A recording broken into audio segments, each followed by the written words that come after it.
Jóvenes, buenos días. Vamos a hablar esta mañana del texto científico, un texto o una forma de desarrollar un texto de manera particular, en este caso científico, que está relacionado pues a, a la explicación de una manera determinada de un texto. ¿Está bien? O sea, existen diferentes tipos de textos que nosotros vamos a ir estudiando durante este tiempo. Eh, o sea, los científicos, están los críticos, los filosóficos, son los tres que vamos a estudiar ahora. Pero, ¿por qué se caracterizan estos tres? Porque en cierta manera estos tres tienen un estudio antes de realizar este texto, o sea, antes de que podamos nosotros, antes de que nosotros podamos escribirlo, tenemos que hacer todo un estudio, tenemos que hacer toda una experimentación, tenemos que saber qué cosa es lo que vamos a hablar, ¿no? Tiene siempre un tema de manera particular, ya tiene siempre un tema específico del cual se va desarrollando de manera progresiva y a partir de los experimentos o a partir de las experiencias que el escritor o el autor del texto haya tenido. ¿Está bien? Este texto científico pues es un texto bastante simpático, bastante, bastante práctico y sobre todo, no tanto práctico, es bastante llamativo, es el término, bastante llamativo. ¿Por qué? Porque vamos a aprender cosas nuevas con este texto científico. ¿Listo? Ustedes en su libro tienen un concepto bastante interesante, ya de los cuales yo me voy básicamente, que este texto científico es en base a la ciencia, ¿no? Y opera en base a puntos principales, que es el problema, la teoría y la evidencia. El problema, lo que está presente en la naturaleza, ¿no? O sea, el científico va, observa y dice, acá hay un problema, acá hay una situación. ¿Listo? No necesariamente tiene que ser un problema a desarrollar, sino una situación, un evento, ¿ya? Vamos a poner un ejemplo actual. Por ejemplo, el problema ahora sería el descubrimiento y el estudio del COVID, por ejemplo. ¿Cuál es la cepa? ¿Cuál es la bacteria? O mejor, ¿cuál es sí, el elemento celular que está desarrollando todo este virus, por ejemplo? ¿Ya? Eh, cómo ataca, cómo se elimina. Todo eso sería el problema, ¿no? Si nosotros nos damos cuenta, si nosotros analizamos, tendríamos que encontrar una teoría, ¿ok? O sea, tendríamos que desarrollar una teoría en base a este problema. ¿Cuál es la teoría? Eso es nuestro trabajo como científicos, ¿no? Y para que nosotros podamos demostrar esta teoría, tenemos que proponer evidencias. ¿Cuáles son las evidencias? Las evidencias podría ser de repente todo el estudio, todo el estudio que hemos hecho frente al COVID, por ejemplo, sacar, por ejemplo, cuál es el elemento que hace desarrollar al COVID. Por ejemplo, sacamos ahí un- una, parte de los resultados los resultados de nuestros análisis, por ejemplo, ¿no? Entonces, resultados de nuestros experimentos, resultados de nuestras observaciones. ¿Listo? Cómo vive el COVID, cómo vive ese virus, dónde está más cómodo, dónde está más incómodo. Todas esas evidencias que nosotros vamos sacando a partir de nuestra teoría. ¿Listo? Entonces, pues, el texto científico, como ya te decía, tiene que estar siempre fundada mmm, en un concepto que nace de la experiencia científica. Por eso es que nosotros le vamos a llamar el texto científico. Una particularidad del texto científico es que no va a ser un texto, en muchos casos no va a ser un texto fácil de leer, ¿sí? Va a ser un texto un poquito más difícil de lo que es un texto normal, común y corriente. ¿Listo? Entonces, pues, ¿por qué? Por el mismo contenido científico que tiene. ¿Listo? Entonces, pues, eh, eh, es importante que nosotros podamos practicar con estos textos científicos la comprensión lectora que tenemos nosotros en un libro, o que de repente podamos encontrar nosotros material que nos pueda servir como texto científico para el desarrollo de nuestros temas. Pues. ¿Está bien? Listo, pues. Tengo un ejemplo ahí. Rápidamente lo voy a leer, ya, porque es necesario leer ese texto. Ya dice, en 1973 comencé a investigar el efecto que tendría el principio de indeterminación de Heisenberg en el espacio-tiempo curvo de las proximidades de un agujero negro.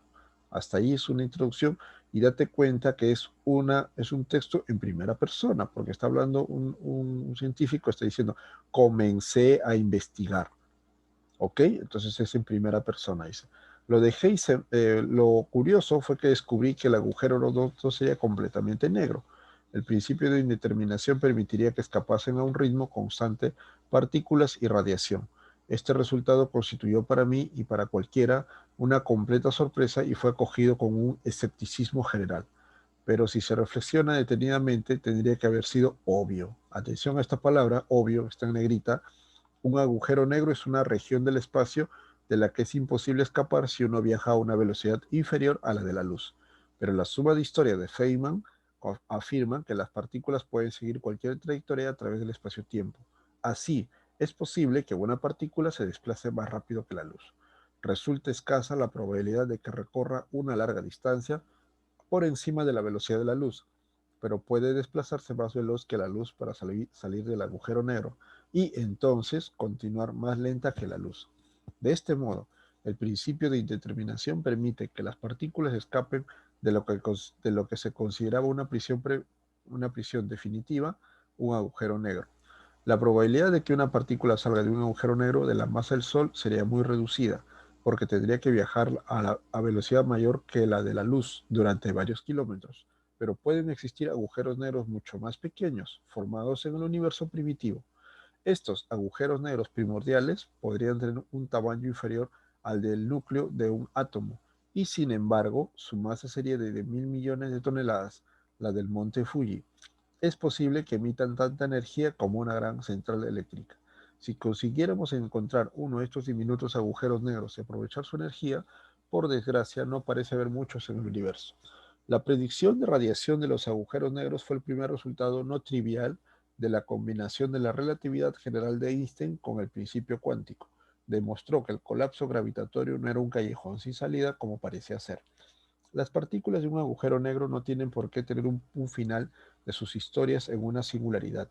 De hecho, pueden escapar del agujero negro y proseguir más allá sus historias. Tal vez el principio cuántico signifique que también uno es capaz de sustraerse a las historias contando con un comienzo en el tiempo, un punto de creación en el Big Bang. ¿Listo? Tengo ahí una colección de preguntas, son 6 preguntas creo, tengo 4 y tengo 2 aparte. Listo, entonces rápidamente para ir desarrollando las preguntas, dice, en el texto, el antónimo de obvio, ¿cuál sería? ¿No? Si tú te das cuenta, te había mencionado que obvio está acá, en la más o menos quinta, sexta línea, séptima línea, disculpen, ya dice, tenemos que ver acá, ¿no? Este resultado constituyó para mí y para cualquiera una completa sorpresa y fue acogido con un escepticismo general. Pero si se reflexiona detenidamente, tendría que haber sido obvio, realizándose, realizándose a que fue todo el experimento fue una sorpresa y fuese acogido con, o sea, una incredulidad, o sea, ¿qué pasó? No lo puedo creer, ¿qué es lo que estoy viendo? ¿Listo? Entonces, pues, si nosotros analizamos de esa manera la lectura, entonces acá tendríamos que ver que la respuesta es la letra B, porque antónimo de obvio, ¿no? O sea, si es algo que sabíamos que iba a pasar, o sea, en este caso es algo obvio que esperábamos el resultado. Por lo tanto, en la respuesta de la uno sería inexacto, ¿no? El antónimo de obvio, la letra B, ¿no? Porque no estábamos seguros de lo que pasaba. Sería lo contrario, el antónimo. ¿Listo? Número 2, ¿cuál es el tema central del texto? Bueno, acá, el descubrimiento de la radiación de los agujeros negros, ¿no? O sea, la radiación implica de que hay moléculas de la luz que escapan de los agujeros negros, ¿no? Y ese escape de la luz o de estas moléculas implica de que hay una radiación de los agujeros negros. O sea, internamente hay unas moléculas de luz que escapan de los agujeros negros, pero nosotros, como científicos estamos viendo que no es una luz, sino es una radiación. O sea que los agujeros negros emiten un tipo de radiación. Por lo tanto, en la pregunta número 2 sería la respuesta B. Sería el tema central del texto, ¿no? Y tú revisa nuevamente el texto, te vas a dar cuenta que todo lo que se está hablando, todo lo que se está hablando es en base a las moléculas y el escape, una molécula de luz que quiere escapar de los agujeros negros, ¿no? Es más, te dan diferentes tipos de explicaciones sobre los agujeros, ¿no? La radiación, un poco, la radiación, una parte que escapa de los agujeros negros, y por otro lado, los pequeños agujeros negros, dice también, los mini agujeros, ¿no? Que son también importantes porque dice que son tan reducidos, pero que tienen una radiación, que tienen una energía tamaño del monte Fuji, o sea, es algo ilógico, ¿no? O sea, semejante energía que tienen los agujeros negros. ¿Listo? Muy bien. El descubrimiento de que el agujero negro no es completamente negro es de índole experimental, ¿ah? Ojo, ¿por qué? Porque se ha hecho todo un análisis, se ha hecho todo un análisis, ¿ya? Y se ha visto, se ha llegado a una conclusión de que, bueno, el agujero negro no es negro, pues como se conoce. ¿Listo? Entonces a tener en cuenta, ya trivial, filosófica, teórica, observacional, ¿sí? Se ha experimentado. ¿Por qué? Porque se han manifestado dos teorías, dice, ¿no? Se han manifestado dos teorías y en la parte final casi, dice, la predicción de la radiación, perdón, resulta escasa la probabilidad de que recorra una larga distancia por encima de la velocidad de la luz, pero puede desplazarse más. Entonces, continúa. De este modo, ya, disculpen, se me fue la... Ujú. Ya, aquí está. Lo curioso fue que descubrí que el agujero no sería completamente negro. El principio de indeterminación, o sea, la teoría que estoy aplicando, ya, dice, permite que escapasen a un ritmo constante partículas y radiación. ¿Listo? O sea, ¿por qué? ¿Cómo ha sido esto? O sea, ha habido un experimento a partir de una teoría y se han dado cuenta de que el agujero negro no es completamente negro. Pues, ¿listo? Muy bien. 4, resulta incompatible con el texto aseverar. ¿Listo? La B es, ¿ya? La B rápidamente. ¿Por qué? Pues los mini agujeros negros son abundantes en el universo. No, lo contrario, dice en el texto. ¿Listo? Los mini agujeros negros son muy escasos, dice, ¿no? Son contaditos con el dedo. O sea, uno no puede encontrar muchos agujeros negros en el espacio. ¿Listo? Los otros 4 conceptos los tengo marcados en el texto. Te los voy a explicar en clase, por favor. Me haces acordar para que te los pueda explicar en qué parte están. ¿Listo? Si es posible, tú también búscalos, pero sí, yo los tengo marcados en qué parte están.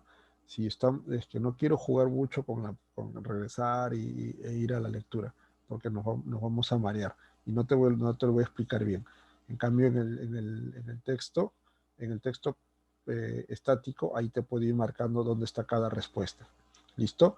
En algunos casos está con algunas palabras cambiadas, en algunos otros casos sí está completo, ¿ya? Pero para que podamos tenerlo claro esa respuesta. ¿Listo? Muy bien. Vamos a las dos últimas preguntas. Dice, para predecir que los agujeros negros pueden emitir partículas, ¿qué es necesario? ¿Listo? Acá sería hacer la síntesis entre la relatividad y física cuántica, ¿no? Está más o menos en la parte final, ¿no? Es necesario saber la radiación de los agujeros negros, ¿listo? O emitir partículas. En el texto está radiación, ¿no?